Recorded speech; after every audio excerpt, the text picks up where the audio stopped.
जिसके कान हों वो सुन ले, जिसकी आंखें हों वो देख ले। जैसे मैं देख रहा हूँ कि यहाँ बहुत सारे पास्टर्स आए हुए हैं। जैसा कि क्रिस ने बताया कि सेकुलर मीडिया जो परिस्थितियाँ बना रहा है वो ज़्यादा अच्छी नहीं है। मुझे नहीं मालूम आपने ध्यान दिया या नहीं, लेकिन इस्लाम भी एक परिस्थिति बना रहा है दुनिया में। और मुझे लगता है कि ये चर्च तक आ गई है, ये चर्च तक आने जा रही है, क्योंकि ताकि इसका इस्लाम के साथ और मुस्लिम्स के साथ लेना देना रहे। तो मुझे खुशी है कि क्रिश्चियन लीडर्स इसमें इंटरेस्ट ले रहे हैं, क्योंकि क्योंकि मुझे लगता है कि इस्लाम की ये परिस्थिति के स्टैंडर्ड झूठे हैं चर्च के साथ। तो मेरी जो रुचि शुरू हुई इस्लाम में, वो एक्चुअली मैंने इस्लाम पढ़ना पहले शुरू किया, क्रिश्चियनिटी पढ़ने से पहले। नास्तिक की तरह मैं बड़ा हुआ था, इस्लाम पहले पढ़ा है मैंने, और बाद में मैंने क्रिश्चियनिटी पढ़ना शुरू किया उन क्रिश्चियंस को धोने के लिए जो मुझे बहुत दुखी किए हुए थे। फिर मैं खुद ही क्रिश्चियन हुआ, और मैं कॉलेज की स्पीच और डिबेट टीम में भी था, और मैंने एक मुसलमान के साथ होटल रूम शेयर किया था, और वो भी डिबेट टीम में था। तो हमने होटल शेयर किया उस स्कूल ट्रिप में, और मैं अपने बेड पे बैठ करके बाइबल पढ़ रहा था, और मैंने ये प्रार्थना की कि मुझे नहीं मालूम है कि ये कोइंसिडेंस है कि मैंने एक मुसलमान के साथ कमरा शेयर किया है, लेकिन मैं बातचीत शुरू करने में थोड़ा भयानक हूँ, और अगर प्रभु आप चाहते हैं कि मैं इससे बात करूँ तो इसे बात शुरू करने दीजिए। और फिर 60 सेकंड के बाद उसने कहा, तो तुम एक हार्डकोर क्रिश्चियन हो कि नहीं? मैं बोला हाँ। और उसके बाद वहाँ वर्ल्ड वॉर 3 हो गया।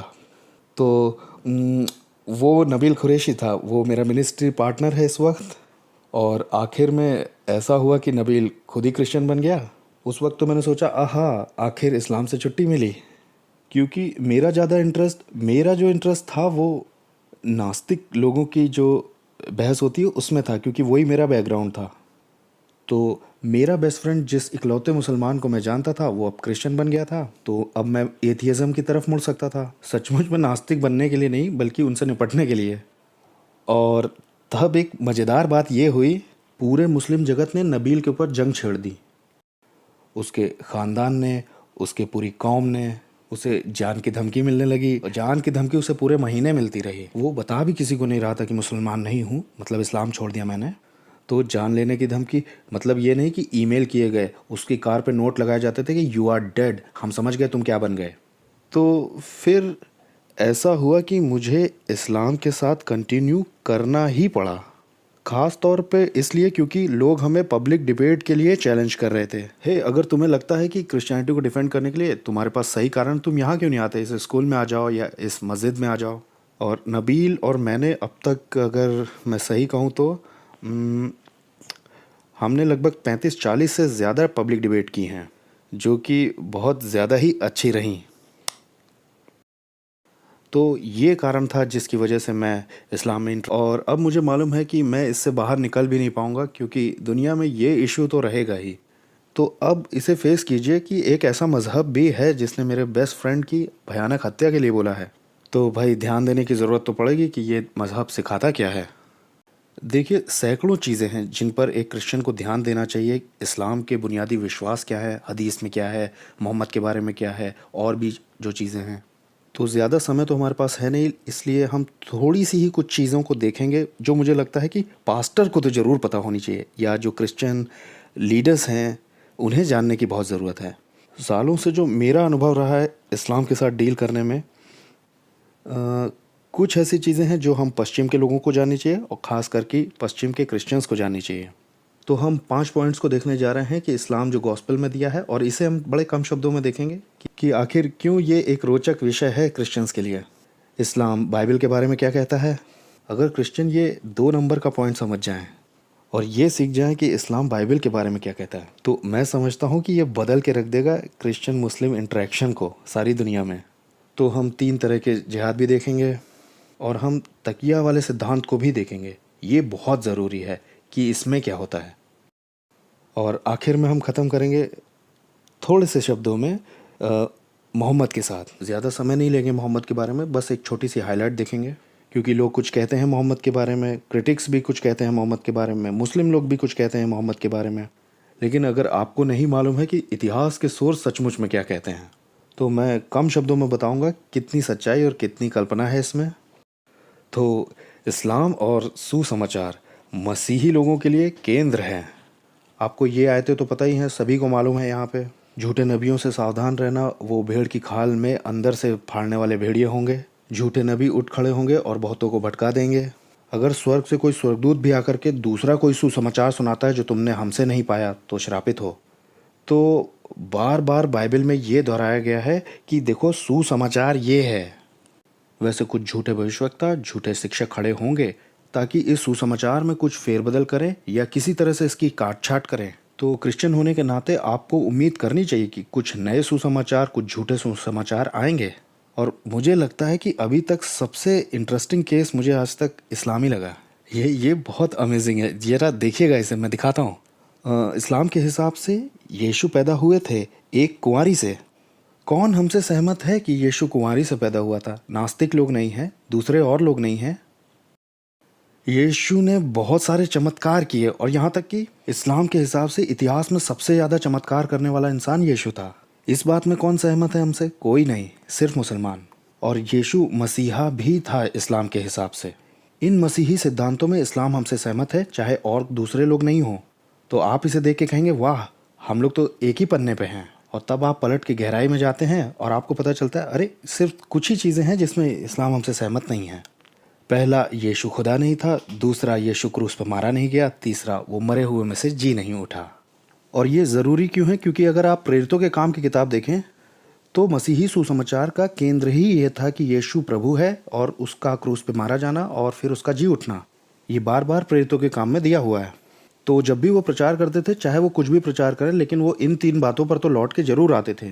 गॉस्पेल का केंद्र यही था कि यीशु का बलिदान की तरह मरना, उसका जी उठना और यीशु का प्रभु होना।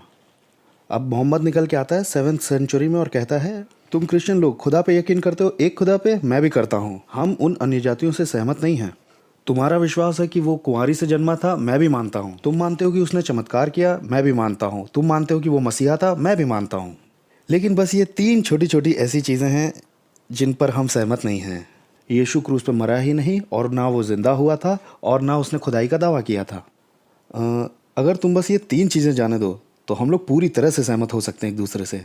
अब क्रिश्चियन होने के नाते आपकी घंटी तुरंत बज जानी चाहिए। 1 मिनट रुको, हम तो ऐसे ही किसी व्यक्ति के आने की उम्मीद कर रहे थे जो झूठा भविष्यवक्ता होगा और वो सब बातों में सहमत होगा हमसे, बस वो क्रिश्चियनिटी के केंद्र से सहमत नहीं होगा। तो मसीहियों को इस बात से आश्चर्य नहीं होना चाहिए। लेकिन मुझे ये मिला है कि अगर क्रिश्चियन ये 3 पॉइंट समझ जाएं, ये पॉइंट समझ जाएं, तो सब कुछ बदल सकता है। मुसलमान इन 3 बातों का ना इनकार कर सकते हैं, ना इसे झुठला सकते हैं। ये वो लोग नहीं कर सकते, यह असंभव है। अगर एक मुसलमान इन 3 बातों का इनकार कर दे जैसा उसे बोला गया है, तो वो कुछ और बातों का खंडन कर देगा जो कि कुरान कहती है। तो आइए नज़र डालते हैं। शायद ये सबसे ज़रूरी है अगर आप समझना चाहते हैं।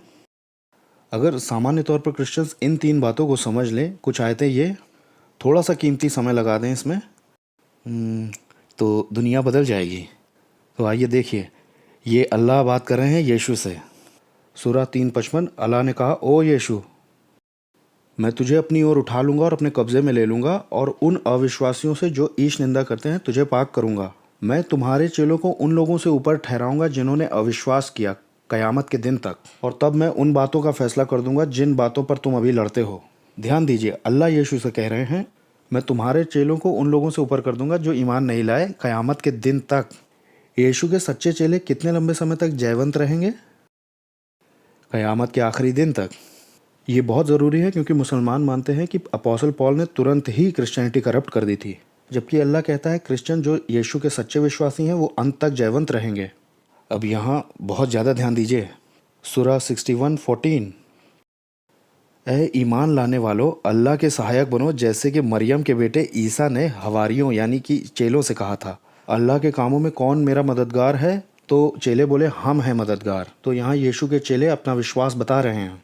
फिर इज़राइल की संतानों में से एक समूह विश्वास लाया, एक समूह ने इनकार कर दिया। तो जो ईमान लाए थे, शत्रुओं के मुकाबले उनको ताकत दी गई और वो ऊंचे ठहर गए। तो कुरान के हिसाब से कौन ऊंचा ठहराया गया? वो जो चेले थे यीशु के, सच्चे चेले थे यीशु के, जिन्हें खुदा की तरफ से ताकत दी गई और वो ऊंचे ठहर गए। और ये बड़ा रोचक है कि अगर आप कुरान खोलें, यहाँ वेस्ट में सबसे ज़्यादा यूसुफ अली ट्रांसलेशन पढ़ा जाता है, और अगर आप उसके स्टडी नोट्स को देखते हैं तो इस आयत पर वो कहता है कि ये तब की बात हो सकती है जब क्रिश्चियनिटी ने रोमन एम्पायर को कब्ज़ा कर लिया था, क्योंकि वही एक समय था जब क्रिश्चियन सबसे ऊपर हुए थे। तो उसने इसका प्रयोग किया था रोमन एम्पायर के ऊपर। लेकिन एक मिनट रुकिए, ये वो क्रिश्चियंस हैं जिनकी अल्लाह ने मदद की। जिस क्रिश्चियनिटी ने रोमन साम्राज्य के ऊपर कब्ज़ा किया था, उन्होंने यही कहा था कि यीशु बलिदान की तरह मरा था, जिंदा हुआ था और वो खुदा था। अब अल्लाह यीशु के सच्चे जो चेले हैं उनको जयवंत करने वाले हैं, और अल्लाह ने उन सच्चे चेलों की मदद भी की है जब तक कि वो ऊपर ना उठ जाएं। मुस्लिम कमेंटेटर के हिसाब से ये रोमन एम्पायर है। तो वो क्रिश्चियन जिन्होंने कब्ज़ा किया रोमन साम्राज्य पे, उनकी मदद हुई थी अल्लाह की तरफ से। यहाँ प्रॉब्लम है, क्योंकि उस क्रिश्चियनिटी ने क्या सिखाया था हमें ये मालूम है, और उन्होंने ये नहीं सिखाया कि यीशु सिर्फ नबी था, ये नहीं सिखाया। तो अल्लाह ऐसे चेलों की मदद क्यों कर रहे हैं जो कि सच्चे चेले भी माने जा रहे हैं और इस्लाम के हिसाब से उल्टी बात भी कह रहे हैं? अगर अभी भी आप नहीं समझे तो आइए देखते हैं कि इस्लाम क्या कहता है इंजील के बारे में। कुरान 3:3 देखिए। उसने तुम पर हक के साथ एक किताब उतारी जो पहले की किताबों की पुष्टि करती है। उसने तोरा और इंजील उतारी इससे पहले के लोगों के मार्गदर्शन के लिए। इसका मतलब है अल्लाह की तरफ से रेवलेशन है तोरा और इंजील। और ये बहुत ज़रूरी है, क्योंकि मैंने सारे जितने ही ट्रांसलेशन है, सिर्फ एक को छोड़ के, मतलब मैंने जितने भी ट्रांसलेशन देखे उसमें यही बात बार बार कही गई है, ये वाला फ्रेज़ कि इससे पहले जो किताबें थी वो सही थी। क्योंकि एक मुसलमान इसे देख के कहता है कि कुरान से पहले भी किताबें थी, ये बात कुरान मानती है, लेकिन वो ख़राब हो चुकी हैं। लेकिन असलियत में ये बात नहीं कही जा रही है, कहा जा रहा है बायनाई यदेही, जिसका कि अरबी में मतलब है जो तुम्हारे हाथों के बीच में है। इसका ये मतलब निकला कि कुरान पुष्टि कर रही है जो अभी तुम्हारे हाथों के बीच में किताब है, ये कहना चाह रही है कि तुम्हारे पास अभी भी वो किताबें हैं जो तुम्हारे हाथों के बीच में हैं। ये बात बार बार कही गई है क्रिश्चियन और यहूदी स्क्रिप्चर्स के लिए, वो किताबें जो तुम्हारे हाथों के बीच में हैं। इसका क्या मतलब है कि क्रिश्चियन और ज्यूज़ के पास अभी भी वो किताबें थीं, यानी वो पहली, दूसरी, तीसरी शताब्दी तक ख़राब नहीं हुई थी। और ऐसे सैकड़ों पैसेजेस हैं कुरान में, और हम इसमें से सिर्फ थोड़े से ही देखेंगे जो बड़े इंटरेस्टिंग हैं। कुरान 1094 में ये वाली दरअसल सीधा मोहम्मद के लिए आई थी। यहाँ पे जो तुम लगा है ये अकेले के लिए लगा है, ये सीधा खासकर मोहम्मद के लिए थी। ज़ाहिर तौर पे मोहम्मद को शक हो रहा था कि मैं नबी हूँ कि नहीं, और आयत नीचे आ गई, अगर तुम्हें शक हो रहा है उस पर जो तुम्हें बताया गया है मोहम्मद, तो उनसे पूछ लो जिन्होंने तुमसे पहले किताब पढ़ी है। सच तुम्हारे पास तुम्हारे खुदा से पहुंचा है, इसलिए तुम्हें शक नहीं करना चाहिए। उनसे पूछो जिन्होंने तुमसे पहले किताब पढ़ी है, क्रिश्चियन और ज्यूज़। अच्छा, अगर मोहम्मद अभी जा सकता था यहूदी और क्रिश्चियन तक पूछने के लिए कि किताब में क्या लिखा है, यानी कि इस समय तक वो किताबें थी, नहीं तो हम लोग किताब पढ़ कैसे रहे थे। सूरा 7:157। वो लोग जो उस रसूल का, उम्मी नबी का अनुसरण करते हैं जिसे वो अपने तौरात और इंजील में लिखा हुआ पाते हैं, वो ही सफलता प्राप्त करेंगे। तो हमें देखना है तोरा और इंजील को खोल करके कि उसमें मोहम्मद के लिए क्या लिखा है।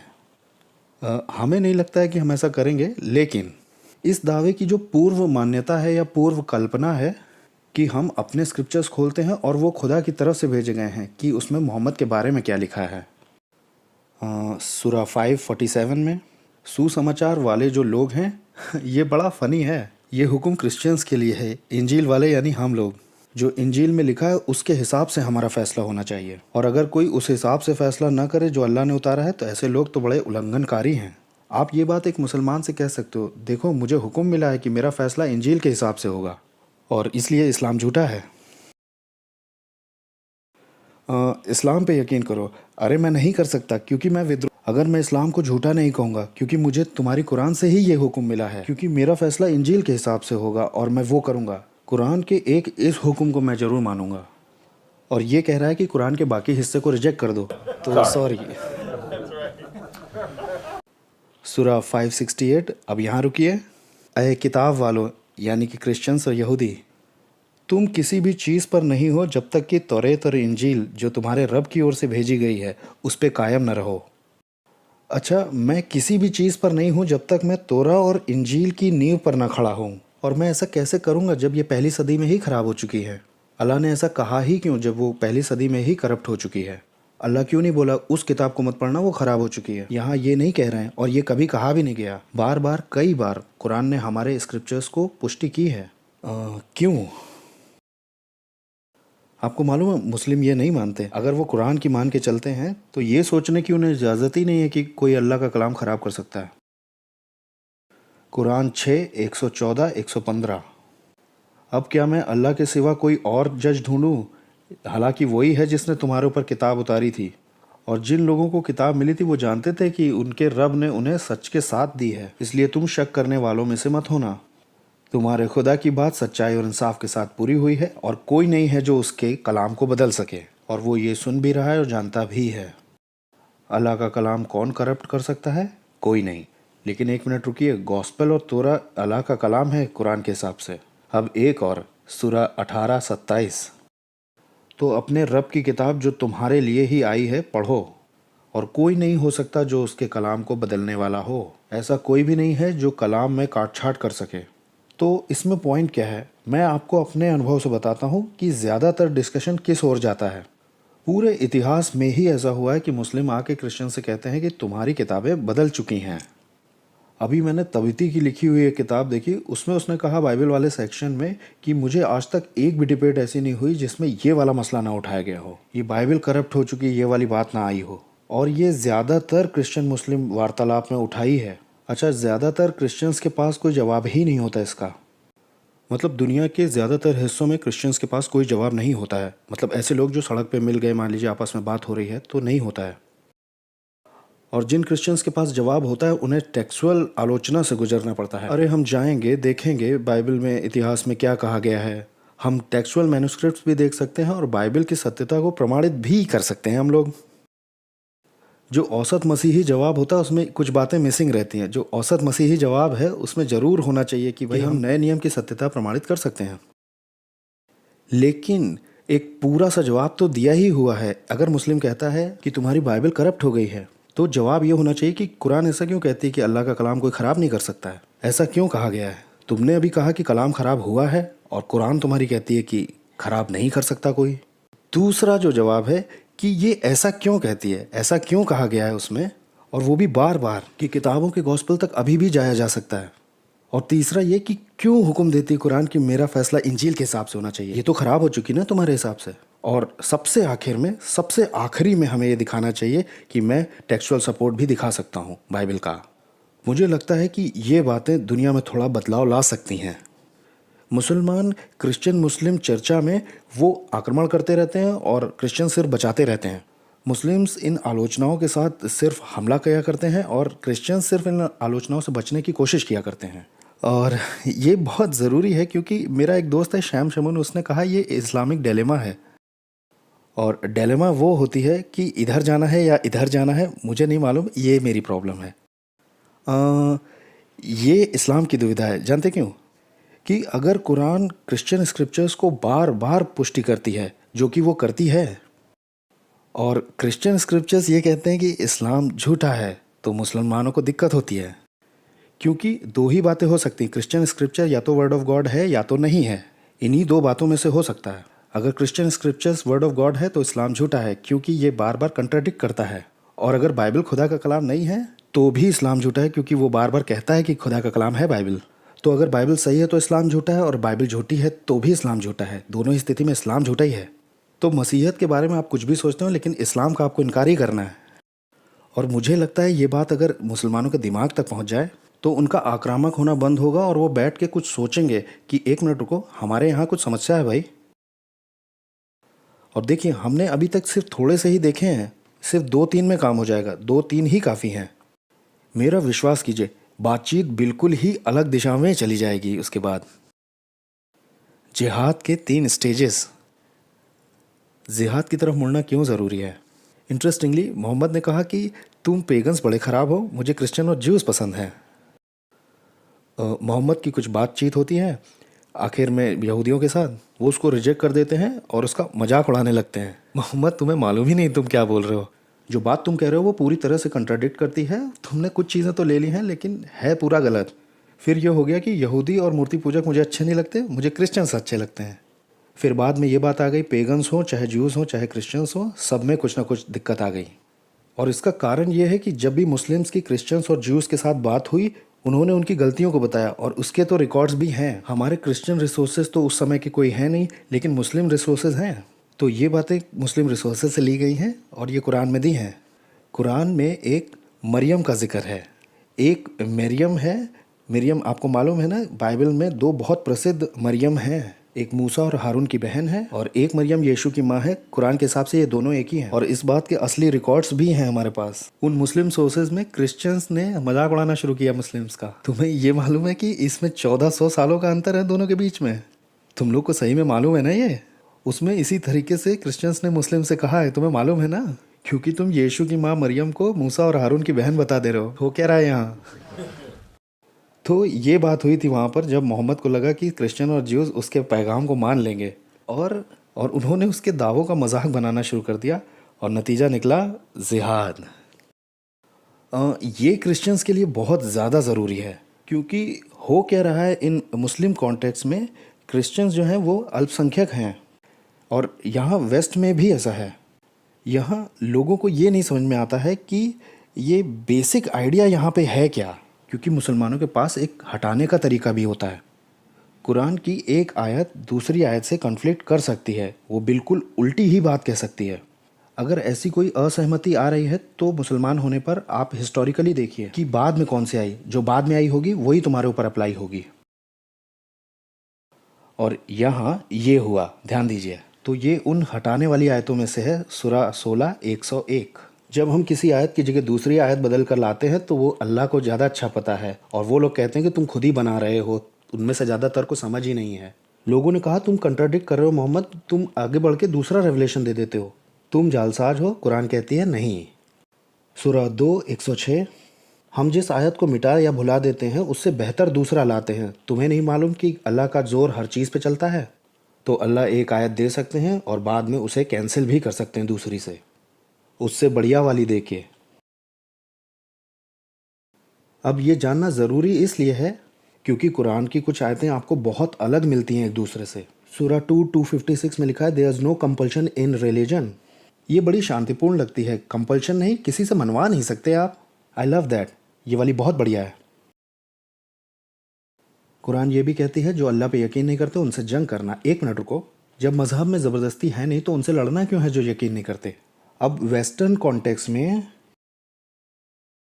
अगर आप यहाँ पश्चिम में रहने वाले मुसलमान हैं, मतलब वो जो सचमुच अमेरिका को प्यार करता है, अंडर कवर जिहादी नहीं है, अगर आप वेस्टर्न मुस्लिम हैं तो आपका क्या तरीका होगा इसका अनुवाद करने का? एवरेज मुस्लिम के लिए इन दोनों में से मुझे कौन सी सही लग रही है, मैं उसी का इस्तेमाल करूँगा दूसरे वाली के बदले।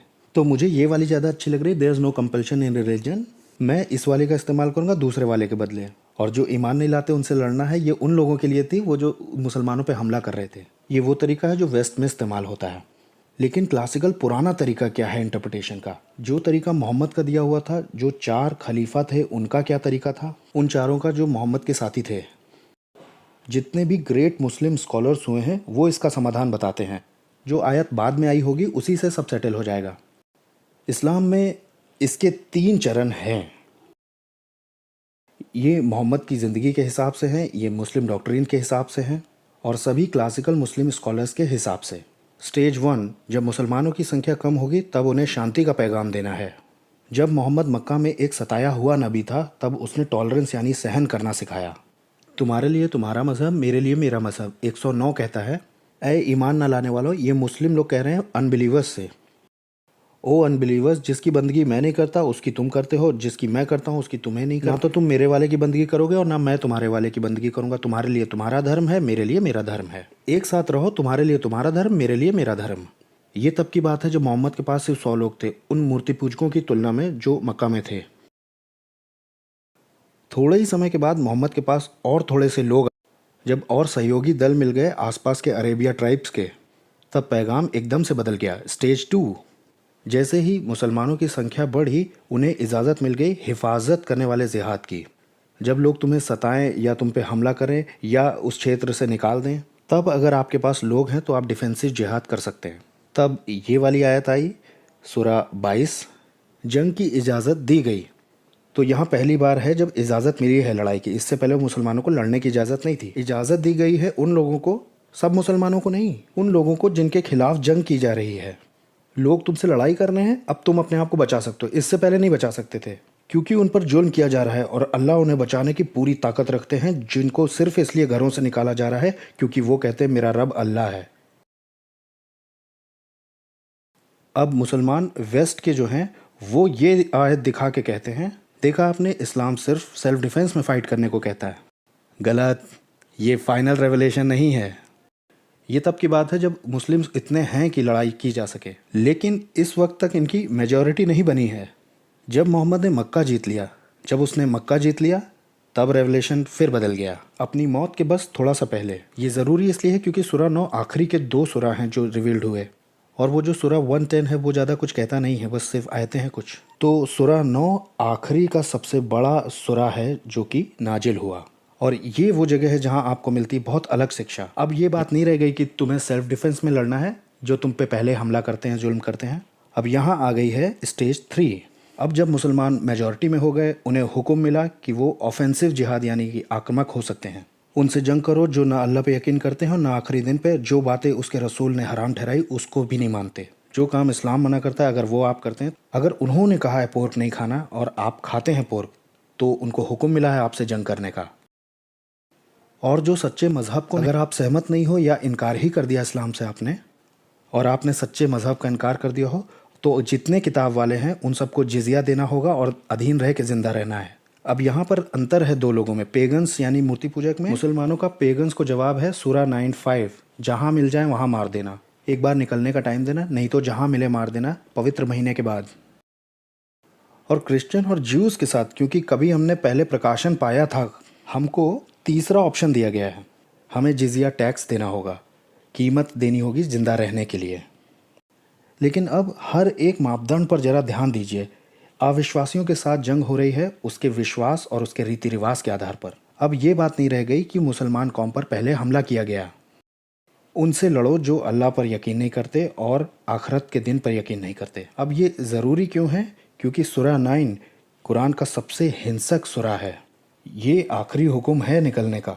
ये वो आयतें हैं जो पहले की सब आयतों को हटा देती हैं, जो कि उठाई जाती हैं। तो अगर इसमें कोई कंट्राडिक्शन उठता है कि जो अल्लाह पे ईमान नहीं लाया उससे लड़ना है, 256 सूरा की कोई कंपल्शन नहीं है रिलीजन में, तो ये वाली ने उसे हटा दिया है। सूरा 256 कमेंट्रेटर्स वो हट गई इससे। अब यहाँ आप ऐसी कुछ आयतें निकालते हैं तो वो कहते हैं इसका ये मतलब नहीं हो सकता, क्योंकि दूसरी शांति वाली आयतें देखो, इंटरप्रिटेशन करने का बहुत ही अलग तरीका। वो लोग जो मिडिल ईस्ट में रहते हैं, स्कॉलर्स मिडिल ईस्ट के, उनका इंटरप्रिटेशन करने का तरीका क्लासिकल है, प्राचीन है। अब जो लोग यूनाइटेड स्टेट्स में रहते हैं, वो या तो अपनी ईमानदारी की वजह से और या तो भ्रम की वजह से, उनके इंटरप्रिटेशन का तरीका ये पीसफुल वर्सेस हैं, ये है जो इस्लाम सिखाता है।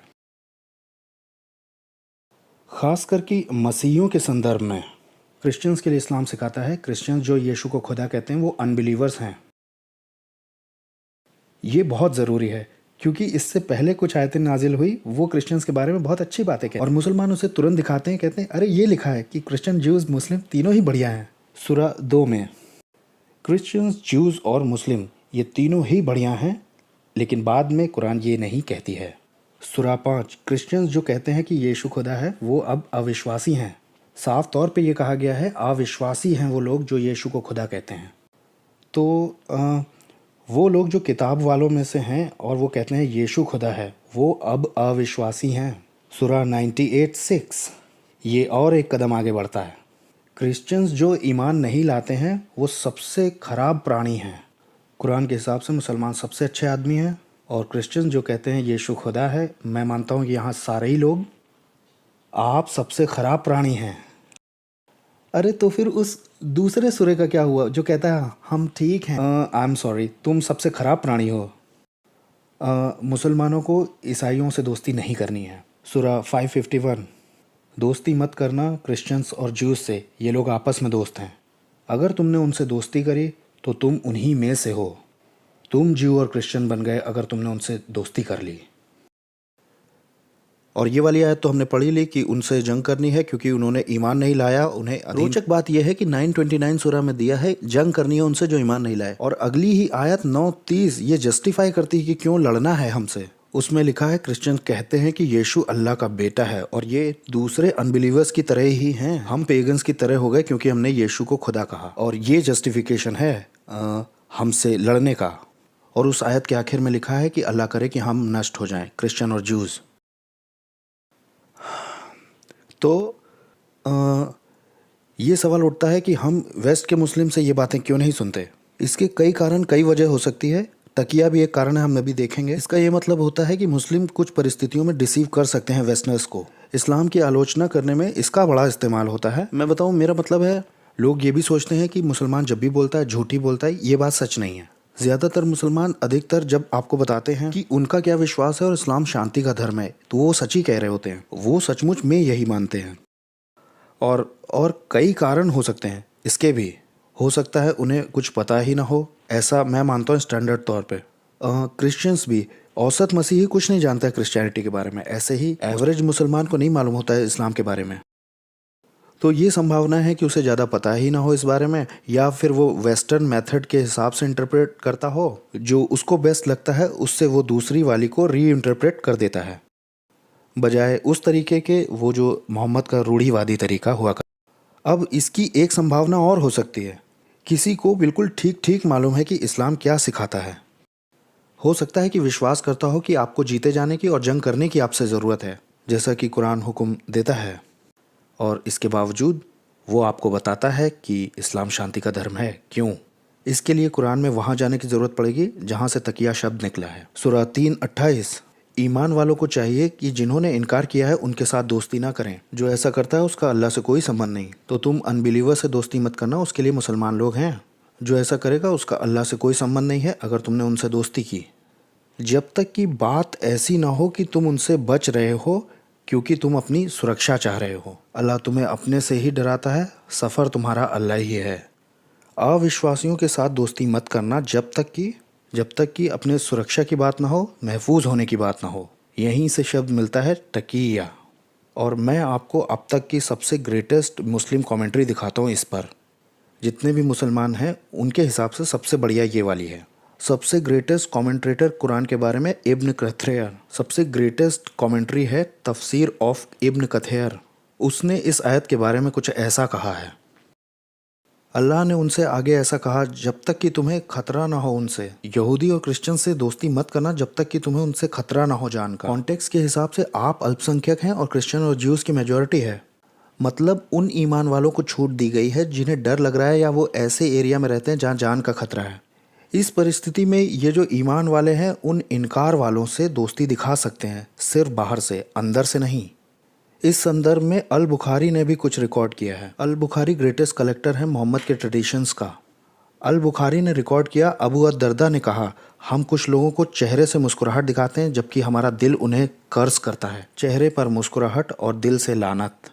अल बुखारी ने अल हसन के बारे में रिकॉर्ड किया जो कि मोहम्मद का एक साथी था। ये अद-दर्दा भी मोहम्मद का एक साथी था। अल हसन ने कहा, तकिया ये वाला काम, इसकी इजाज़त है क़यामत के दिन तक। तो इसका मतलब क्या निकला? अगर आप संख्या में कम हैं उन इनकार करने वालों के हिसाब से, तो आप ये दिखावा करना कि आप फ्रेंडली हो और पीसफुल हो।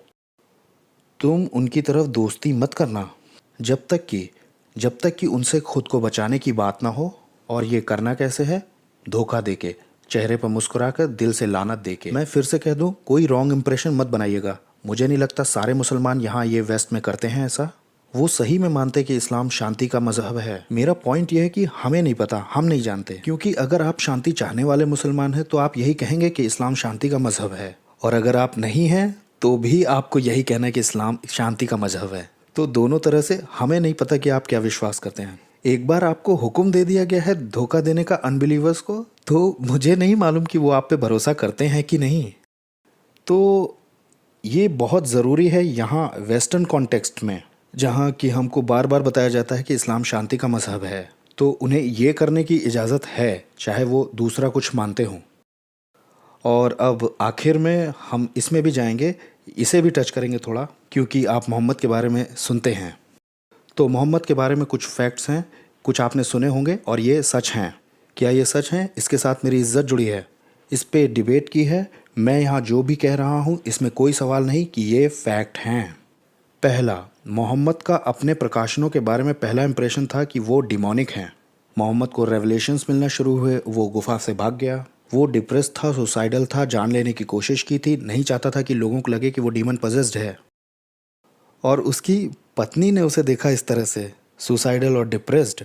दरअसल उसकी पत्नी और कज़न्स ने कन्विंस किया, नहीं तुम खुदा के नबी हो, दरअसल तुम इस चीज़ के लिए कुछ ज़्यादा ही अच्छे हो, तुम तो एक नबी हो। ये बहुत ज़रूरी इसलिए हो जाता है क्योंकि मुस्लिम्स कहते हैं, हे मोहम्मद बहुत भरोसे लायक है, हम उसके रेवलेशंस पर भरोसा कर सकते हैं। एक्चुअली मेरे मुसलमान दोस्त, तुम्हारे मज़हब की विश्वसनीयता मोहम्मद पर डिपेंड नहीं करती है, मोहम्मद की वाइफ पे करती है। अब मुझे इस बात का कारण देना कि वो सच के बारे में कभी ना चूकने वाली जज थी, मैं उसको डिफेंड करूँगा। हाँ, तो ऐसा नहीं हो सकता। मोहम्मद ने अपने फॉलोअर्स को कुरान की कुछ आयतें बताई थी, जो कि बाद में कहा शैतान ने उसके साथ चाल चल दी। ये बड़ा इंटरेस्टिंग हिस्टोरिकल इवेंट है। अगर आपने सैटेनिक वर्सेस के बारे में सुना है, सैमन रश्दी की किताब नहीं, वो तो टाइटल उसने इस जगह से लिया है, लेकिन एक ऐतिहासिक घटना है उसमें। कहानी के हिसाब से मोहम्मद सचमुच में चाहता था कि उसका जो कबीला है कुरैश, मक्का के लोग, वो उसको ज्वाइन करें इस्लाम में। और उसने प्रकाशन पाने की कोशिश की ताकि उन्हें मदद मिले मुस्लिम बनाने में। और एक दिन उसे वो प्रकाशन मिल गया जो वो चाह रहा था। वहाँ ये कहा गया है, तुमने अलात, उज्जा, मनात तीनों के बारे में नहीं सुना? ये तो ऊंचे दर्जे की सारस देवियाँ हैं जिनकी मिन्नतें कबूल होती हैं।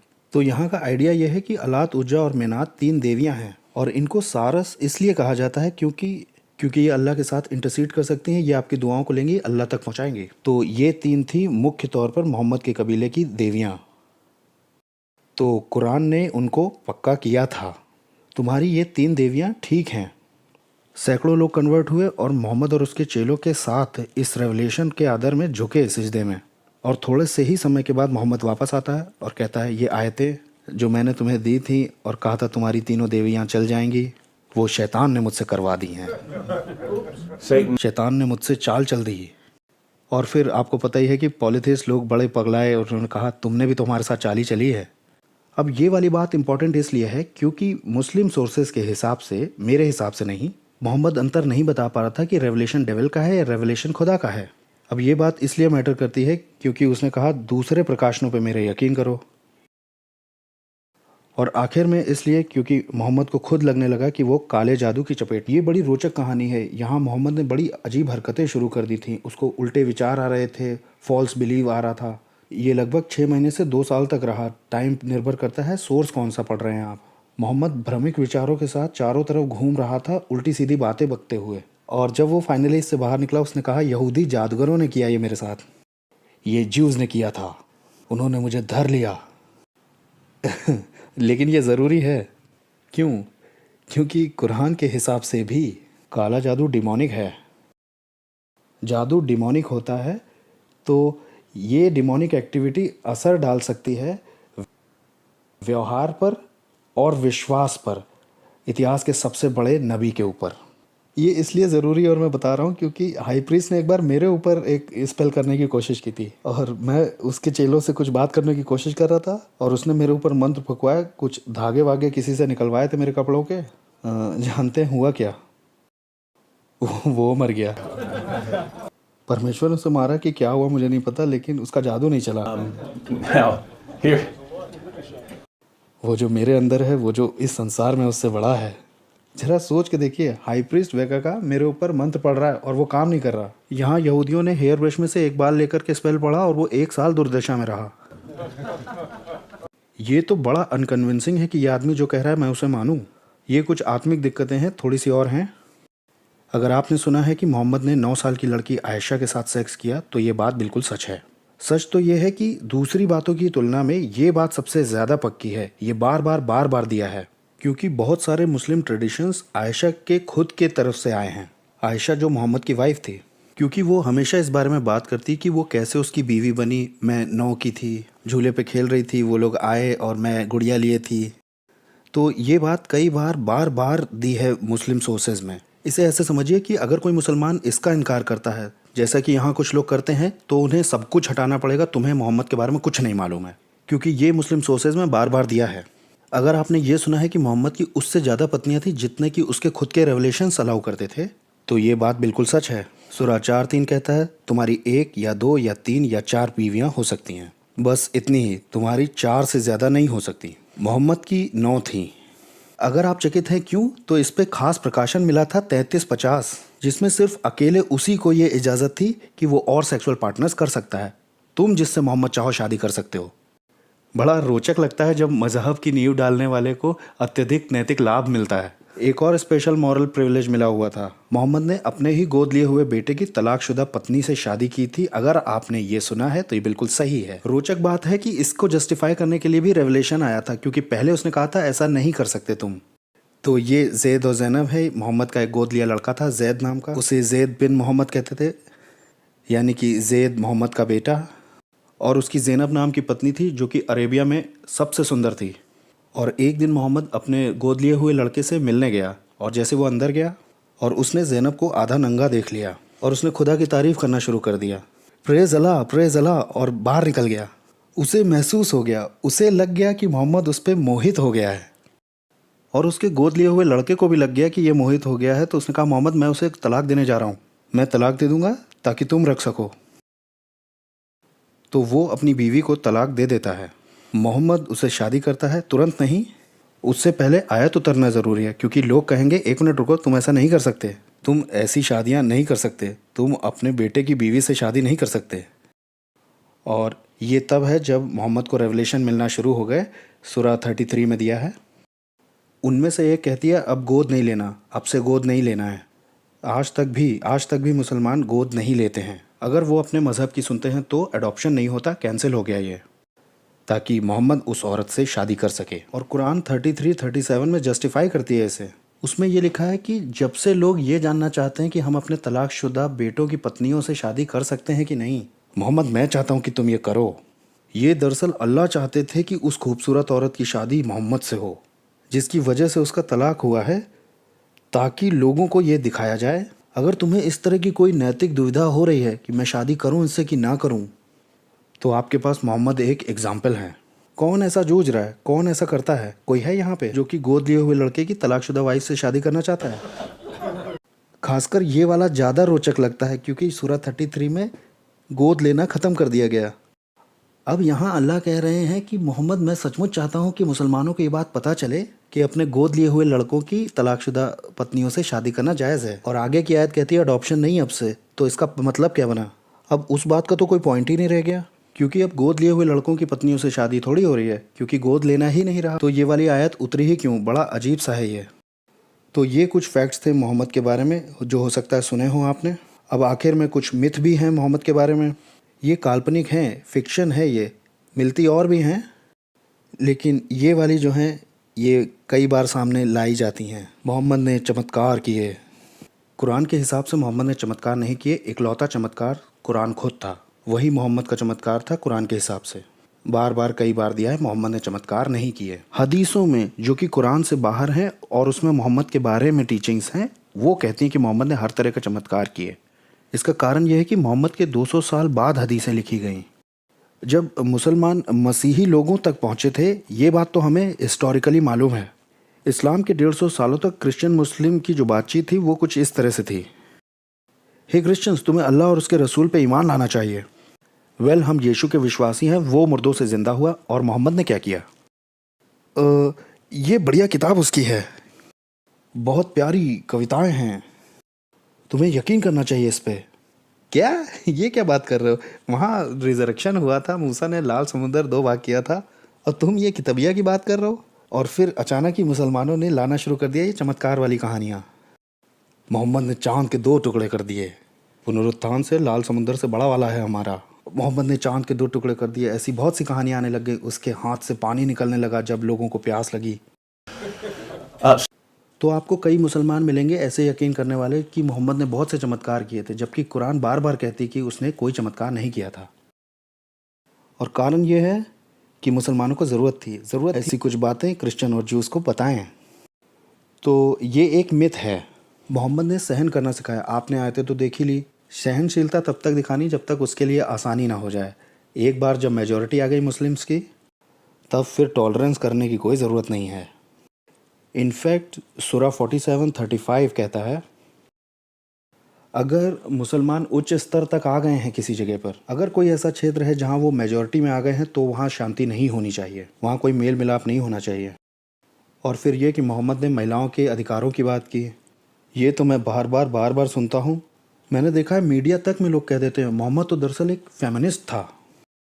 मुझे इस बारे में कोई सुराग नहीं है कि ये लोग आखिर सोचते कैसे हैं। इस्लाम में अगर आपकी पत्नी आपकी हद से बाहर निकल जाए तो आप उसे पीट करके अधीन ला सकते हो। इस्लाम में औरतों की गवाही आदमियों की गवाही से आधी मानी जाती है। औरतों ने दरअसल पूछा मोहम्मद से, ऐसा क्यों? उसने कहा, क्योंकि तुम मूर्ख हो। कहा कि इसका कारण तुम्हारी बुद्धि की कमी है। कुछ और समस्याएं भी हैं जो सीधा मोहम्मद तक जाती हैं खुद। अगर कोई औरत आदमी पर यह इल्ज़ाम लगाए कि उसने उसका बलात्कार किया है, तो उसके पास 4 मुसलमान आदमी होने चाहिए जिनकी समाज में इज्जत हो, जो कि गवाही दें कि हाँ हमने देखा। ये तो बहुत बड़ी गलती है, ये बहुत बड़ी भूल है मुस्लिम वर्ल्ड में।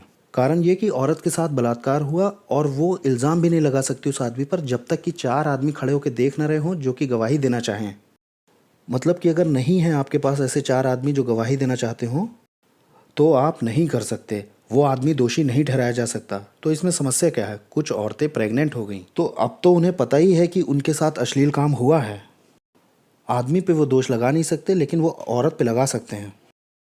और ऐसा है, मैं भूल रहा हूँ कि अफ़गानिस्तान है या पाकिस्तान है, इन दोनों में से एक ही है। वहाँ अंदाज़ा लगाया जाता है 75% ऐसी औरतें जो जेल में हैं वो वहाँ बलात्कार के कारण हैं। बलात्कार हुआ, इल्ज़ाम लगाया, लेकिन दोषी ठहरा नहीं पाए, प्रेग्नेंट हो गए और केस को प्रूव नहीं कर पाए। भयानक परिस्थिति है जो कि इस्लाम से शुरू हुई। और ये ऐतिहासिक बिंदु बता रहा हूँ कि ऐसा रेवलेशन आया क्यों। मोहम्मद की पत्नी आयशा पर ये इल्ज़ाम लगा था कि वो किसी आदमी के साथ सोई है। मोहम्मद परेशान था कि ये मसला कैसे सुलझाया जाएगा। उसने कहा, अच्छा ये दोषी है तो जाओ 4 गवाह ले आओ इसके। उसने कहा नहीं ला सकते, तो ये निर्दोष है। तो ये चीज़ें सचमुच मोहम्मद के समय के लिए आसान लग सकती हैं, लेकिन आज के समय के हिसाब से दुनिया में बड़ी तबाही मचा देंगी। अब मुझे नहीं मालूम कितना समय बचा है हमारे पास। सवाल हैं? कोई सवाल पूछेगा? कुछ और जानना है आपको इस्लाम के बारे में? हाँ क्रिस। क्या ये बात सच है कि मोहम्मद ने कहा कि मुसलमान अगर किसी औरत को बंदी बनाकर लाते हैं तो उसके हस्बैंड के सामने उसके साथ रेप कर सकते हैं?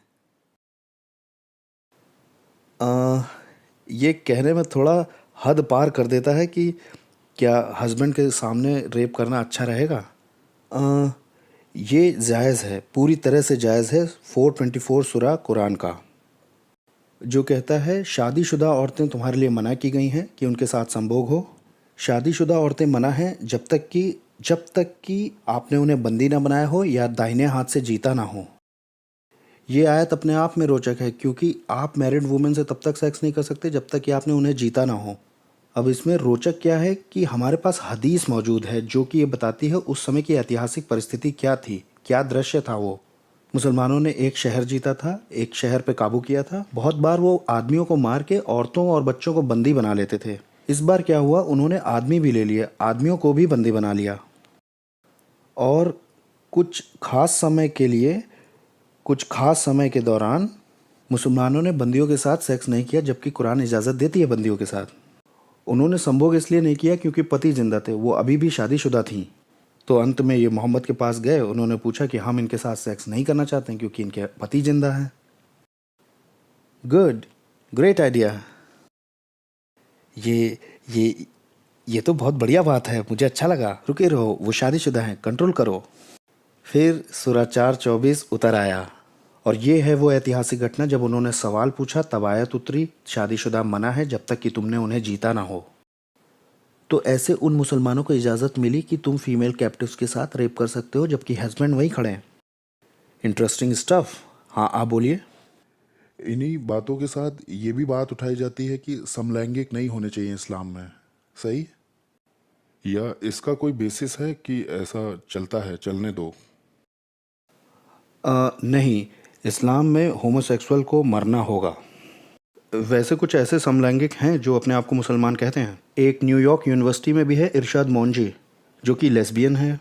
और फिर उसने री इंटरप्रेट किया इस्लाम को, नए तरह से समझाया इस्लाम। लेकिन नहीं, इस्लाम में आप डिवोट मुस्लिम भी हैं और होमोसेक्सुअल होकर के भी चला ले, ये नहीं हो सकता, आपको मरना पड़ेगा। हाँ पूछिए। क्या आप अल्लाह और मून गॉड में संबंध समझा सकते हैं? वैसे मुझे मुझे लगता है कि ये वाली बहस जो है ये बहुत ज़्यादा बार की गई है, क्योंकि मुझे लगता है मुसलमान इस पे बहुत अच्छे से बहस करके जवाब दे सकते हैं। तो इसमें आपके पास 3 देवियाँ हैं जो अल्लाह की बेटियाँ हैं, जिनको चाँद की बेटियाँ भी बुलाया जाता था। तो अल्लाह एक चंद्र देवता है, इसमें कोई समस्या नहीं है। तो इसमें क्या होता है कि आलोचक जो होते हैं इस्लाम के, वो कहते हैं एक मिनट रुको, अल्लाह तो चंद्र देवता है, क्योंकि तुम्हारे पास सैकड़ों देवता तो है ही हर चीज़ के लिए, तो तुमने उनमें से एक मुख्य चंद्र देवता बना दिया और बाकी सबको पीछे कर दिया, छोटा कर दिया है। ये अभी भी पेगन गॉड ही, लेकिन मुस्लिम इसको ऐसे कह सकते हैं कि नहीं, वो समय के साथ करप्ट कर दिया गया, लेकिन ओरिजिनली अल्लाह ही सुप्रीम गॉड है। लेकिन आखिर में इन पेगन्स ने और कई देवताओं को मानने वालों ने उसे मून गॉड बना दिया। तो मुझे लगता है कि इस बात का वो इस तरह से जवाब दे सकते हैं। वैसे अल्लाह का चाँद से संबंध तो है, वो आपने क्रेसेंट मून का सिंबल देखा है ना इस्लाम का। ऐसे समझिए इसे कि जैसे मान लीजिए अगर आर्कियोलॉजिस्ट को कोई मूर्ति मिल जाती है यहोवा की दूसरे और देवी देवताओं के साथ में जो वहाँ पड़े हुए हैं, तो हम लोग भी ये नहीं कहने लग जाएंगे कि यहोवा कोई पेगन गॉड है। उस क्षेत्र के लोगों ने करप्ट कर दिया है सही शिक्षा को। और कोई सवाल किसी का? हाँ। कुरान क्रिएशन के दिनों के बारे में बात करती है कि ये दुनिया के बाहर कहीं हुआ था। क्या इन दिनों में भी कोई अंतर है कहीं? हाँ ये है, एक बार और कई बार दिया है। ये सिखाता है, इसमें सिखाया गया है कि 6 दिन में या 8 दिन में क्रिएशन हुई। आप कौन सा सूरा पढ़ रहे हैं इस पर निर्भर करता है ये। अंतर इसमें यह है कि आदम और हव्वा जन्नत में बनाए गए थे, तो उनका निर्माण स्वर्ग में हुआ था, पृथ्वी पे नहीं हुआ था। वो वहाँ से फेंक दिए गए थे सज़ा के तौर पे। तो आदम और हव्वा बनाए गए थे स्वर्ग में ही। ये दरअसल बड़ी इंटरेस्टिंग सिचुएशन। अल्लाह जो हैं वो हुक्म देते हैं कुरान में स्पिरिट बीइंग्स को, जिन्न को और फरिश्तों को और सबको, कि किसी और को सिजदा ना करना सिवाय अल्लाह के। तुम किसी और के आगे नहीं झुकोगे, सिर्फ अल्लाह के। और फिर कुरान के मुताबिक ही जब उसने आदम को बनाया तब उसने कहा तुम सब फरिश्तों आदम को सिजदा करो, और शैतान ने कहा नहीं, ये नहीं करूँगा। इस कारण से वो गिराया गया, जो कि बड़ा रोचक है। तुम्ही ने कहा किसी के सामने झुको नहीं और मैं नहीं झुक रहा हूँ। हो क्या रहा है यहाँ? अब यहाँ हो क्या रहा है कि आपके पास पहले से ही कुछ स्पिरिट बीइंग्स हैं जो कि अलग चीज़ों से बने हैं, जैसे जिन आग से बने हैं और इंसान को मिट्टी से बनाया गया है। ये जन्नत की बात है। तो आदम और हव्वा ने जब पाप किया तो उन्हें इस दुनिया में फेंक दिया गया सज़ा के तौर पे, और फिर चीज़ें आगे बढ़ी, बाढ़ वाड़ आई थी, ये सब हुआ था कुरान में भी। इंटरेस्टिंग बात यह है कि मुसलमान ये नहीं मानते कि ओरिजिनल सिन जैसा कुछ होता है। आप हमेशा सुनेंगे हम नहीं मानते ओरिजिनल सिन को। अब सबसे पहले और जल्दी उठने वाला सवाल यह है कि अगर इस दुनिया में होना सज़ा है और आप एक बच्चे हो और आप यहाँ पैदा हुए, अभी तक कोई आपने पाप नहीं किया, तो आपको सज़ा किस बात की मिल रही है जबकि अभी तक पाप नहीं किया आपने? तो वो लोग आदम और हव्वा वो यहाँ आए थे सज़ा पाने के लिए, लेकिन हम भी तो यहाँ हैं और इसका कोई कारण नहीं है कि हम उस पाप की सज़ा क्यों पा रहे हैं जो कि आदम ने किया था।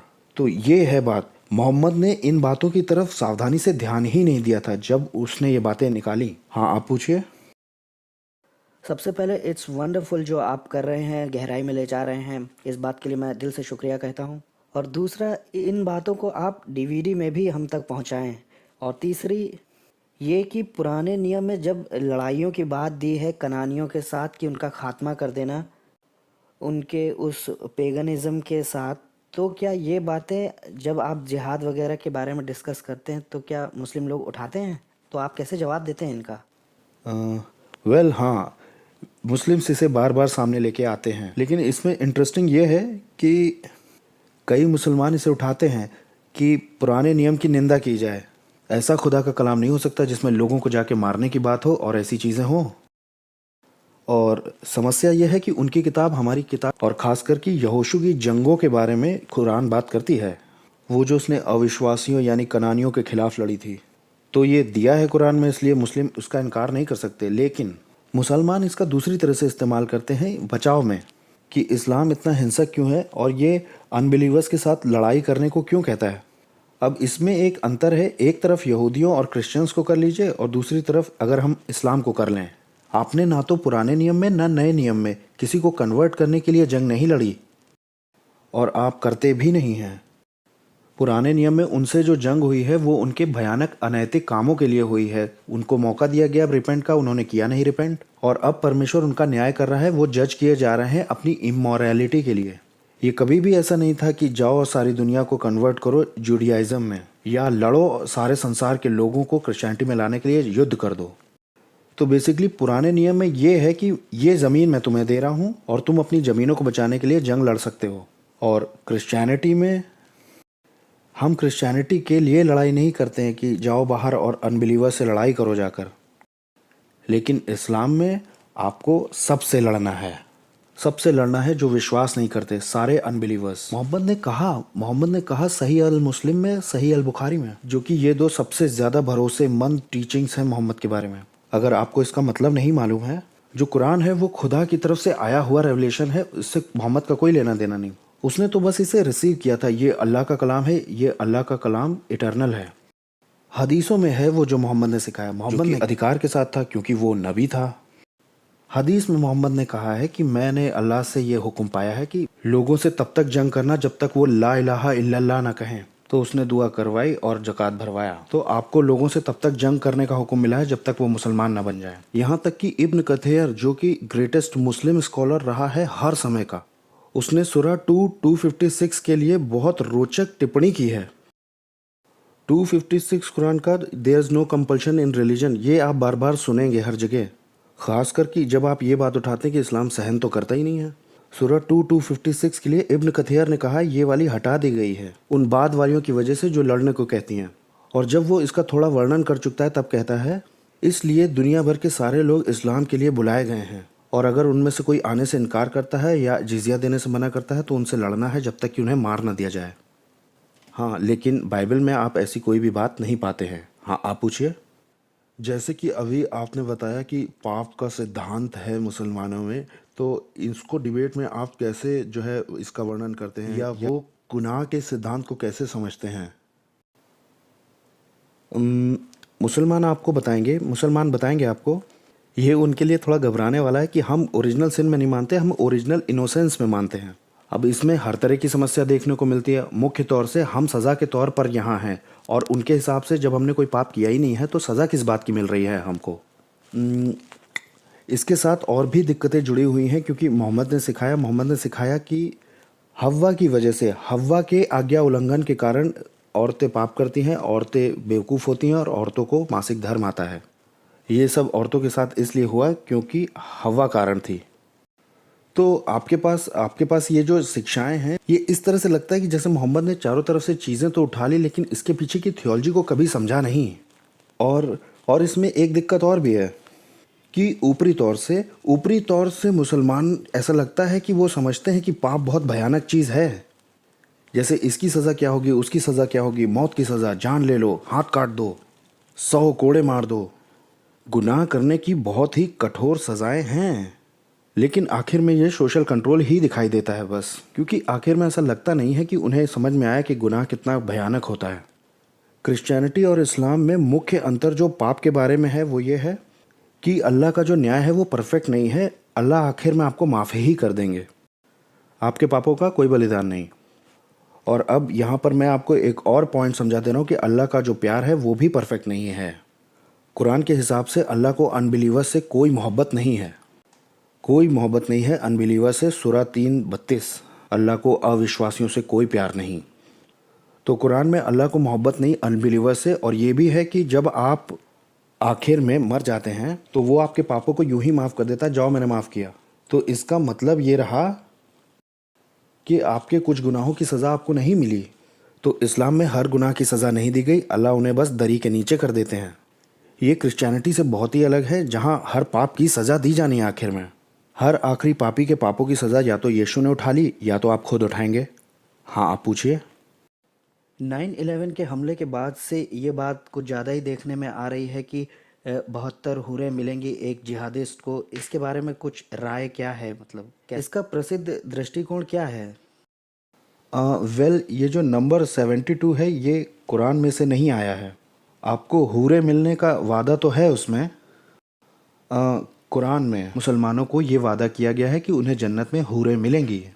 ये बड़े स्तनों वाली कुंवारियाँ होंगी और इनकी वर्जिनिटी बार बार नई हो जाएगी। ये इनके बारे में जो बखान है वो दरअसल आयशा को सुनाया जा रहा था, और जब उसको ये बताया गया कि उनकी वर्जिनिटी हर रोज़ नई हो जाएगी, और उसने ऐसे कहा, अरे कितना दर्द होगा। ये मोहम्मद की 9 साल की बीवी थी। तो ये हदीसों में दिया है, कुरान में नहीं। कुरान में तो आपको यहाँ पे कुछ समस्या भी है। कुरान में ये वादा है कि वर्जिन्स मिलेंगी आपको जन्नत में, लेकिन आपको कोई गारंटी नहीं है, कोई गारंटी ही नहीं है जन्नत के लिए। आपको 100% जिसे जन्नत मिलने की गारंटी है वो व्यक्ति है जिसकी जान जाती है अनबिलीवर से लड़ते हुए। सिर्फ यही लोग हैं जिन्हें 100% गारंटी है कि ये जन्नत जाएंगे। बाकी लोगों के लिए ये जोखिम भरा सौदा है। मोहम्मद ने खुद के लिए भी यही कहा कि मुझे नहीं मालूम मेरे साथ क्या होगा, मुझे अपने बारे में भी नहीं पता कि मेरा क्या होगा मरने के बाद। और अबू बकर भी, जो मोहम्मद का करीबी साथी था, जो पहला खलीफ था, उसने ऐसा कहा कि अगर मेरा एक पैर जन्नत में भी होगा तो भी मैं अल्लाह की धोखेबाजी से डरूंगा। तो अगर मेरा एक पैर पहुंच भी गया जन्नत में तो भी मैं कन्फर्म नहीं हूं, और वहां कोई गारंटी नहीं है, सिर्फ उनको है जो कि मरता है अनबिलीवर से लड़ते हुए। और ये पहली बार तब हुआ जब मुसलमान एक जंग लड़ रहे थे और उसमें हार रहे थे, तो मोहम्मद ने कहा ठीक है, जो कोई भी इसमें मरेगा उसे जन्नत मिलेगी। और तब उनकी लड़ाई में और ज़्यादा जोश और खरोश आ गया। तो अब इसमें एक दो दिक्कतें हैं। पहली ये कि कुरान गारंटी देती है कि जन्नत में मुसलमानों के लिए हूरें हैं। सामान्य तौर पर हदीस ये बताती है कि हाँ गारंटी है। तब आपको गारंटी है जन्नत की जब आप मरते हैं अनबिलीवर से लड़ते हुए। और 72 की संख्या भी हदीस से ही आती है, लेकिन वो कम से कम है, ये मिनिमम है। अगर आप बहुत अच्छे मुस्लिम रहे तो आपको और भी मिल सकती हैं, और ज़्यादा भी वर्जिन्स मिल सकती हैं पैराडाइस में। और भी रोचक तरीके से उसने अपने फॉलोअर्स को ये कहा कि उनका हमेशा तक तना रहेगा। और ये एक जवाब था, ये जवाब था उस सवाल का कि क्या हमारे अंदर इतना करने की ताकत होगी, इतना ज़्यादा सेक्स करने की। अल्लाह ने वादा किया है संभोग करने की चमत्कारिक क्षमता देने का जन्नत में। क्रिस, समय बचा है? अच्छा, हाँ, ये ईरान के लोगों का ये 12 वाले, ये लोग क्या मानते हैं? ये आखिर क्या चीज़ है, बताइए। एक अलगाव है, एक तरह का अलगाव है शिया और सुन्नी के बीच में। ये तब शुरू हुआ जब मोहम्मद की मौत हो जाती है जहर देने से। उसे जहर दिया गया था एक यहूदी औरत के द्वारा, और मोहम्मद मर जाता है। और एक ग्रुप कहता है कि अबू बकर लीडर होना चाहिए, और दूसरा ग्रुप कहता है कि नहीं, अली होना चाहिए। कुछ अली के साथ हो जाते हैं, कुछ अबू बकर के साथ हो जाते हैं, और आखिर में ये बट जाता है शिया और सुन्नी में। ये शुरू तो हुआ था पॉलिटिकल डिफरेंस की वजह से, लेकिन अब जब कि ये अलग अलग अथॉरिटीज़ की मान के चलते थे, तो शियाओं ने अबू बकर की टीचिंग्स को रिजेक्ट कर दिया, कोटेशन अबू बकर और आयशा के। अब क्योंकि दोनों तरफ अलग बातों पे जोर दिया जा रहा था, तो फ़र्क पड़ गया थियोलॉजी के ऊपर, जबकि शुरुआती अंतर पॉलिटिकल ही था। लेकिन जो शिया होते हैं ज़्यादातर वो मज़ार और कब्र वगैरह वो ही लोग बनाते हैं। अब क्योंकि शिया इस्लाम में भी एक तरह की असहमति है, और ईरान में ज़्यादातर शिया मुसलमान रहते हैं, और वहाँ डिफरेंसेस हैं। और ये जो 12 हैं ये 12 इमाम वाले हैं कि तुम्हारा जो आखिरी इमाम है वो जाकर के एक गुफा में छिप गया है, और वो शताब्दियों के बाद निकलेगा और हुकूमत करेगा मुसलमानों के ऊपर। हाँ, पूछिए। ये इस्लाम और the 5%ers, the nation of Islam में क्या अंतर है? हाँ, मुसलमान कहेंगे, ऑर्थोडॉक्स जो मुसलमान हैं वो, मैं उनसे सहमत भी हूँ वैसे क्योंकि नेशन ऑफ इस्लाम पंथ के जो 5% लोग हैं वो मुसलमान ही नहीं हैं।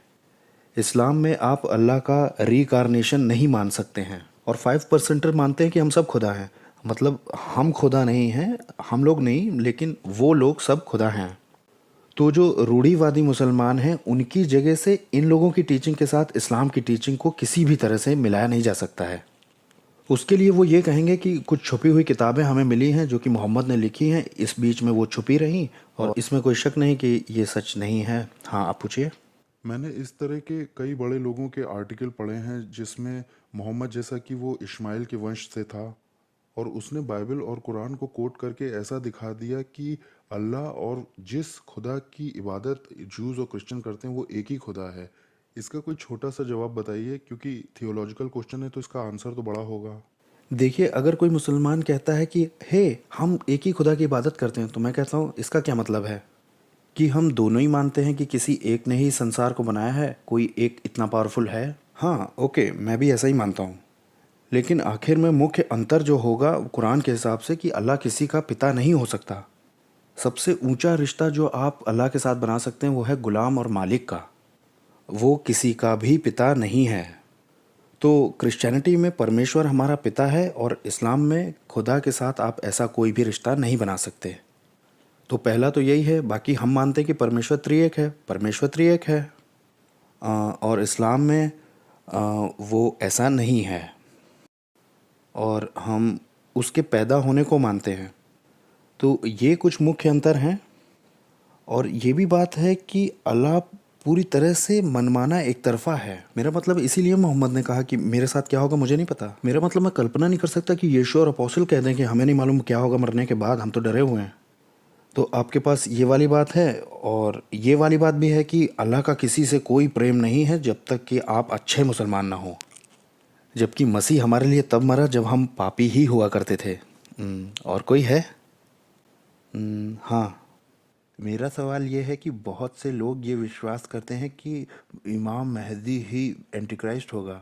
आप बताइए मेहदी के बारे में कि मुसलमान क्या मानते हैं कि उसका आना कैसा होगा, उसकी ग्लोबल अथॉरिटी और पावर क्या होगी। वैसे इसमें आपके पास सैकड़ों तरह की अजीब सी और बिल्कुल ही अलग अलग शिक्षाएं हैं। और जहाँ तक मेहदी की बात है, हाँ वो आता है और कुछ ठीक भी करेगा, सब कुछ सुधारेगा, ये बात तो है उसमें। लेकिन फाइनल जजमेंट जीसस ही करेंगे। जीसस आते हैं और सबका न्याय करते हैं। वो सारे ज्यूज़ और क्रिश्चियंस को मार देंगे, सारे सुअरों को मार देंगे, क्रूसों को तोड़ देंगे और ये होगी आखिरी स्टेज, यही होगी। लेकिन जहाँ तक बात है इसको इसको एंटीक्राइस्ट से जोड़ने की, ये बहुत ज़रूरी है क्योंकि बहुत से लोग कह देते हैं कि कैथलिक चर्च से होगा एंटीक्राइस्ट। लेकिन अगर आप एंड टाइम के सारी लोकेशंस को जोड़ करके देखते हैं तो वो सब कहीं ना कहीं मिडिल ईस्ट से ही आती हैं। लाइए इसे ऐसे कहूँ, वो सारे ही मुसलमानी इलाके हैं जो कि एंड टाइम से जुड़े हुए हैं बाइबल के हिसाब से। तो ऐसा लगता तो है, ऐसा दिखाई तो देता है। हाँ, ये हो सकता है कि मेटाफॉरिकली अगर कहा गया है तो कोई बात नहीं। लेकिन जहाँ तक बात है एक्चुअल लोकेशन दिए होने का, वो सब वहीं पूरे मुसलमानी इलाके ही हैं। लेकिन ये अंत के दिनों का विषय मेरे फील्ड से बाहर का है। हाँ, आप? है तो वैसे ये छोटा सा पॉइंट, लेकिन मुझे परेशान करता है कि यीशु, जैसे अभी आपने बताया कि सुअरों को मार देते हैं और मुसलमान भी चूहों से और कुत्तों से बहुत डरते हैं। ये इस विचार से कैसे जुड़ सकता है कि खुदा ने सब कुछ बनाया भी है और उसके बाद फिर कुछ जानवर जो हैं वो स्वाभाविक रूप से शैतानी हैं। ये मुझे थोड़ा अजीब सा लगता है। हाँ, ये आधिकारिक तौर पर तो सुलह नहीं हो सकती इनमें। अकेला मुसलमान चाहे तो सवाल उठा सकता है कि क्यों ऐसा है। लेकिन आपके पास ये है कि मोहम्मद ने सिखाया कि खुदा ने ये सब कुछ तो बनाया है और ये भी है कि सूअर नापाक होता है, कुत्तों को मार दो, लिजर्ड्स को मार दो और चूहों को मार दो।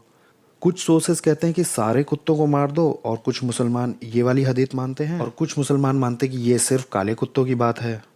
वैसे ये बता दूं, मेरे पास काला ही कुत्ता है। हाँ, तो उसको मरना पड़ेगा, उसको जाना होगा। मोहम्मद ने कहा ये बात कि काले कुत्ते जिन के द्वारा पकड़े हुए होते हैं। तो आपका कुत्ता जिन से पजेस्ड है इस्लाम के हिसाब से। ये तो रॉबिन विलियम के काले कुत्ते जैसी बात लग रही है।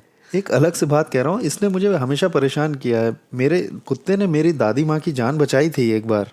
इतना वफादार दूसरा कोई जानवर नहीं मिलता है जो जान देने को तैयार रहे। एक्चुअली इसका एक कनेक्शन हो सकता है कि यही एक जानवर है जो जान देने को तैयार रहता है। तो क्रिश्चियन कॉन्सेप्ट जो सेक्रीफाइस का है उसको पसंद नहीं आया। नहीं नहीं, ये नहीं होता है, तो ऐसे सभी जानवरों को मार दो और लोग ये सोचने लगेंगे कि ऐसा कोई सेक्रीफाइस नहीं होता है। कोई और है? हाँ, अगर हदीस कुरान के हिसाब से नहीं जाती है तो क्या करते हैं मुस्लिम्स? अगर कोई कॉन्फ्लिक्ट उठता है ऐसा, तो कुरान ही जीतता है। अगर कभी कुरान और हदीस एक दूसरे को कंट्राडिक्ट करते हैं तो कुरान को ही जीतना है, वही official perfect word of God है। लेकिन अगर उनमें कोई खंडन नहीं होता आपस में, तो मुसलमानों के पास हदीसों के कई ग्रेड्स होते हैं। इकलौती को हदीस कहेंगे। लेकिन अगर आपके पास सही हदीसें हैं तो वो ज़्यादा रिलायबल मानी जाती हैं। तो मैं जब भी कोट करता हूँ सही अल बुखारी और सही मुस्लिम से ही करता हूँ, क्योंकि वही सबसे ज़्यादा ट्रस्टेड है। लेकिन इसमें भी स्तर हैं, आपके पास सही वाली हैं या आपके पास हसन है। हसन ठीक ठीक है, कोई पूरी तरह से रिलायबल नहीं है। और फिर आपके पास दाइफ हैं जिसमें समस्या होती है। इसमें सवालिया निशान लगा होता है कि ये आखिर जाती भी है मोहम्मद तक कि नहीं। लेकिन हाँ, अगर सही वाली आपके पास है, सही अल बुखारी, सही मुस्लिम, ये वाली आपको ऑनलाइन मिल जाएंगी अमेज़ॉन पे, इंग्लिश में ट्रांसलेट की हुई मिल जाएंगी पूरे कलेक्शन, और ऑनलाइन भी है, चाहे तो वैसे भी तो ये वाली बिल्कुल सोने की तरह बढ़िया है, अगर इसमें कोई डायरेक्ट कंट्राडिक्शन नहीं आता है तो। क्योंकि इसमें मोहम्मद की टीचिंग है जो कि मोहम्मद ने सिखाया, तो ये मोहम्मद ने कहा था और मोहम्मद कुरान को कंट्राडिक्ट नहीं कर सकता। अगर मान लीजिए दो बातों में कुरान में ही कंट्रडिक्शन निकल आता है तो क्या हदीस को लेकर के हम रद्द करने का सिद्धांत लगा सकते हैं? बड़ी रोचक बात है कि ऐसी एक दो परिस्थितियां तो आई हैं जहां पर कि हदीस को रद्द करना पड़ गया। वो है पत्थरवाह करने का जो सिद्धांत है। उमर जो कि दूसरा खलीफा था, उसने ये बात कही थी कि ऐसी एक कुरान में आयत होनी चाहिए कि औरतों पे पत्थरवाह होना चाहिए, लेकिन वो आ नहीं पाई कुरान में। तो ऐसी परिस्थिति को देखकर जो मुस्लिम मॉडर्न वर्ल्ड में रहते हैं वो ये कहते हैं कि ठीक है, तो ऐसी कोई आयत तो है नहीं कि पत्थर मारना है, तो कुरान कहती है कि 100 कोड़े मार दो अगर व्यभिचार में पकड़े गए तो ये स्टोनिंग क्यों? क्योंकि मोहम्मद ने कहा है कि पत्थर मार के ख़त्म करना है। तो ऐसी परिस्थिति को देख करके कुछ मुसलमान कहते हैं कि कुरान कहती है कि 100 कोड़े मारने हैं, लेकिन हमें मालूम है कि मोहम्मद ने ये हुक्म दिया था कि पत्थर मारना है, लेकिन इस वाली को हटाया गया। लेकिन पहली जो कोशिश होगी वो कुरान के दोनों हिस्सों को मिला करके निकालने की कोशिश की जाएगी। खास करके अगर ऐसा कोई विचार उठ रहा है कि मोहम्मद तक पीछे जाना पड़ रहा है, तो फिर मल्टीपल कोटेशन चेक किए जाएंगे रिलायबल सोर्सेज के। ज़्यादातर ऐसा ही किया जाता है कि कुरान के हिसाब से ही दोनों को मिला जुला के कुछ निकाल दिया जाता है। वैसे आपको ज़्यादा कुछ नहीं मिलता है रिलायबल ट्रेडिशंस में जो कि कुरान के कंट्रडिक्शन को हटा दे। ये जो रिलायबल सोर्स हैं ये हैं क्या? देखिए, ये कोई भी लिख सकता है हदीसों का कलेक्शन। मैं भी यहाँ बैठ करके लिख सकता हूँ और कहूँ कि ये मेरा कलेक्शन हदीस का है। लेकिन अगर आपके पास सही अल बुखारी है तो उसका मतलब है सही इमाम मुस्लिम जो कि स्कॉलर था, उसने ये कहा कि मेरा भरोसेमंद हदीस कहने का ये क्राइटेरिया है कि मैं खुद बाहर जाऊँगा और पूछूंगा, क्योंकि कहानियाँ उन क्षेत्रों में फैली हुई थी, तो आपको जाकर सारे नरेशंस कलेक्ट करने हैं। तो मुस्लिम उसको बहुत भरोसेमंद मानते हैं क्योंकि उसका मेथड जो था वो बड़ा भरोसेमंद था। और जो दूसरा वाला है वो है इमाम मुस्लिम। मुसलमान उसको भी बहुत भरोसेमंद मानते हैं क्योंकि उसका तरीका जो ट्रू नरेशन और फॉल्स नरेशन को पहचानने का था बहुत अलग था। क्योंकि बुखारी लोगों के पास जाके कहता था कि अरे वो कहानी बताओ जो मैंने सुना है कि तुम्हें पता है। अच्छा, तो ये तुम्हें कहाँ से मिली, और फिर उसे कहाँ से मिली, और उसके पहले कहाँ से आई, और पीछे जाकर उसने मोहम्मद के समय तक ट्रेस करने की कोशिश की। और एक बार अगर वो मोहम्मद के टाइम तक पीछे पहुँच गया तो वो हर एक नाम को चेक करेगा, लिस्ट के जितने भी लोग ये बीच में आए उनके, और फिर वो पूछेगा कि क्या ये इंसान भरोसेमंद है। अगर ऐसा है तो फिर ये सारे लोग झूठ नहीं बोल रहे हैं और ये कहानी मोहम्मद तक जाती है पीछे। तो ये वाली हदीसें सही हदीसें बोली गई, भरोसेमंद वाली हदीसें। लेकिन आपके पास क्वेश्चन मार्क वाले लोग भी हो सकते हैं। तो इसने तो इससे पाया था, लेकिन ये वाला आदमी थोड़ा गोल मोल लग रहा है, तो मुझे नहीं मालूम ये भरोसेमंद है कि नहीं। तो ये कहानी को आप सच नहीं मान सकते। फिर ये भी होता है बीच में कोई आदमी गायब है, हमें नहीं मालूम किसने सुना किससे। जैसे कि ये आदमी मुझे कुछ ज़्यादा ही गोलमोल लग रहा है, इसने ज़रूर अपने ही मन में बनाया होगा कुछ, तो फिर आप उसकी ओर भरोसा नहीं करते। लेकिन सही मुस्लिम और सही अल बुखारी में वो सारे ही लोग रिलायबल माने गए हैं, इसीलिए ये पूरा कलेक्शन भरोसेमंद माना गया क्योंकि वो सारे ही। लेकिन और वर्णन भी हैं जिनको दाइव कलेक्शंस कहते हैं, वो थोड़े कमज़ोर वाले हैं। उनका तरीका ये था कि लगा दो इसको यहाँ पे, हो सकता है बाद में पता चल जाए इसकी सत्यता का, अभी रख दो। हो सकता है ये कहानियाँ मोहम्मद तक जाती हो, लेकिन अभी इस वक्त हमें पता नहीं है। तो ये इतने सारे कलेक्शन इसीलिए हैं। इधर से कोई एक सवाल पूछना चाह रहे हैं। हाँ, कौन इधर पूछना चाह रहा है सवाल को? नहीं, आपने कोई सवाल नहीं पूछा है ना? नहीं, इन्होंने कोई सवाल नहीं पूछा अभी तक।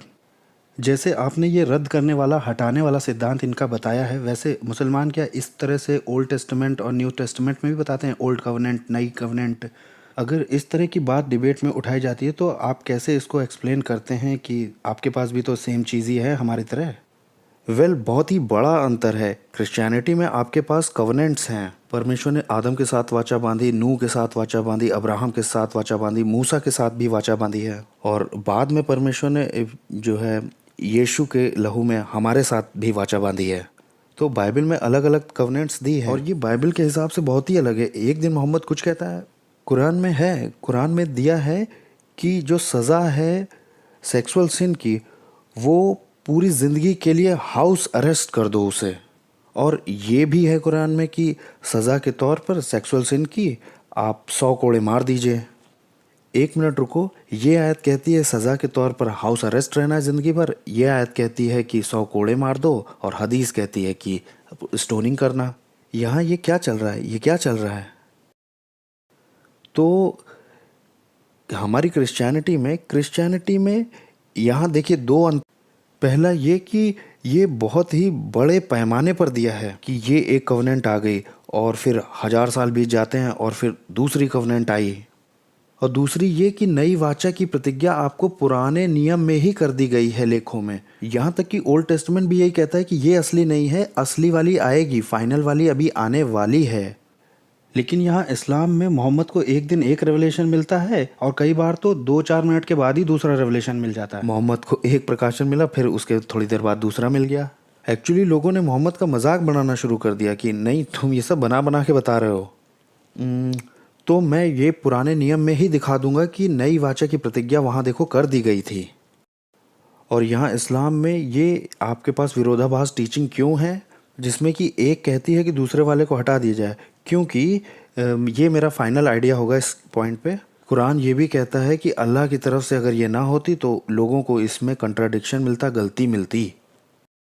अब एक मिनट रुकिए, इसमें एक समस्या है। समस्या ये है कि मुसलमान ये मानते हैं कि कुरान हमेशा से थी। कुरान इटर्नल है और इस इटर्नल कुरान में इससे पहले कि ये प्राप्त की जाती और एक दूसरे को रद्द करती, उदाहरण के लिए कुरान के हिसाब से सेक्सुअल सिन की क्या पनिशमेंट है? House arrest. और दूसरा, उसमें यह दावा भी किया गया है कि 100 कोड़े मारे जाएंगे। और तीसरा ये कि इस इटर्नल कुरान में किसी तरह की कोई गलती नहीं है। एक मिनट रुकिए, आप समझ गए। तो ये कुरान इटर्निटी से ही अपने अंदर कंट्राडिक्शन समेटे है, तो हमारी वाचाओं में ऐसा नहीं है। आप जानते ही होंगे कि आजकल हॉट टॉपिक है मस्जिद। क्या ये बात सच है कि एक मस्जिद एक तरह की घोषणा होती है उस क्षेत्र के अपने हुकूमत की या अधिकार की? देखिए, अकेला जो मुसलमान है वो इस तरह का एटीट्यूड नहीं रखता है, लेकिन इसे सोचिए, हिस्टोरिकली ऐतिहासिक तौर पे मोहम्मद ने मक्का से शुरू किया था। और जो काबा है, जो मुस्लिम सेंटर है वर्शिप का आज, वो कभी पेगन सेंटर ऑफ वर्शिप हुआ करता था, यही था वो। जितने भी रिकॉर्ड हमारे पास हैं ऐतिहासिक तौर पर, तो वो मूर्ति पूजकों की ही मस्जिद थी। तो जैसे ही उसने वो क्षेत्र जीत लिया तो वो वहाँ क्यों गया? उसने काबा को कब्जे में लिया और सारी मूर्तियाँ तोड़ दी। जब मुसलमानों ने यरूशलेम को जीता तो वहाँ क्या किया? मस्जिद बना दी टेम्पल माउंट पे। हमें वहाँ मस्जिद चाहिए। कई बार हुआ ऐसा कि मुसलमान किसी जगह पर जीतते थे तो उस जगह को तोड़ करके मस्जिद बना देते थे, और या तो बदल देते थे सिनेगॉग को या चर्च को एक मस्जिद बना करके। और ये हर जगह ही हुआ है, क्योंकि वो जो जगह होती थी वो सेंटर होती थी, वो सेंटर वर्शिप प्लेस हुआ करता था जहाँ पे लोग आते थे, इकट्ठा होते थे। लेकिन ऐसा यहाँ वेस्ट में हमारे पास कुछ नहीं है। हमारे पास ये रिलीजियस सेंटर है अमेरिका का, ऐसा कुछ भी नहीं है हमारे यहाँ। हाँ, इकोनॉमिक सेंटर होता है, वर्ल्ड ट्रेड सेंटर था, बराबर कर दिया उसको। अब वैसे फिर से बता दूं कि इंडिविजुअल एक मुसलमान कैसे सोचता है ये तो नहीं जानते हम कि उसका क्या एटीट्यूड है, लेकिन हाँ, मॉस्क वो बना देते थे इस्लामिक पावर का सिंबल दिखाने के लिए। तो इतिहास के तौर पे ऐसा ही सब हुआ था।